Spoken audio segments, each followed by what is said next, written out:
Welcome back to Middle School Math Notes and Examples. Today we'll be covering parallel lines and a transversal. When dealing with parallel lines, we typically denote them with cursive letters.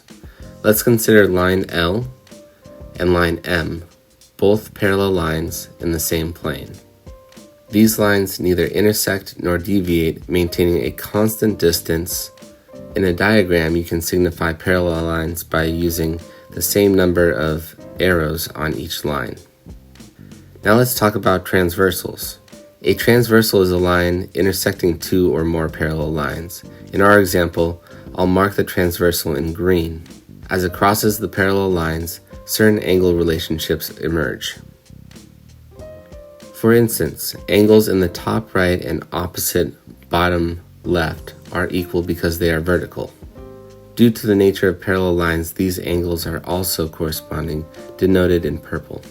Although not strictly proven mathematically, this is an intuitive and widely accepted principle. The adjacent blue angles follow the same principle and are congruent as well. Adding an obtuse angle plus an acute angle in the situation will result in supplementary angles, summing to 180 degrees. Moving on, let's identify some vocabulary. First, we're going to talk about corresponding angles. Angle 2 and angle 6 are corresponding. Both are in the upper right of the intersection with the transversal. Angle 1 and angle 5 are corresponding. Both are in the upper left. Angle 3 and angle 7 are corresponding. Both are in the lower left.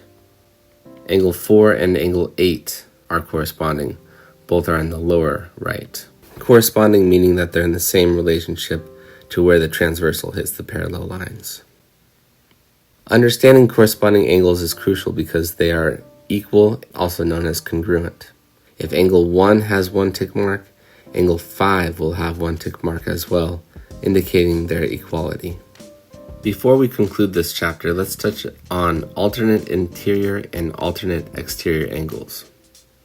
Interior angles such as 4 and 5 and 3 and 6 are congruent angles formed on the inside of parallel lines, but alternating sides of the transversal. On the other hand, alternate exterior angles, like angles 1 and 8 and 2 and 7, are congruent angles formed on the outside of the parallel lines. And there you have it. That wraps up our discussion on parallel lines and a transversal. If you found this helpful, don't forget to like and subscribe for more math notes and examples. Thanks for joining me. Until next time, please be kind to yourself and be kind to others.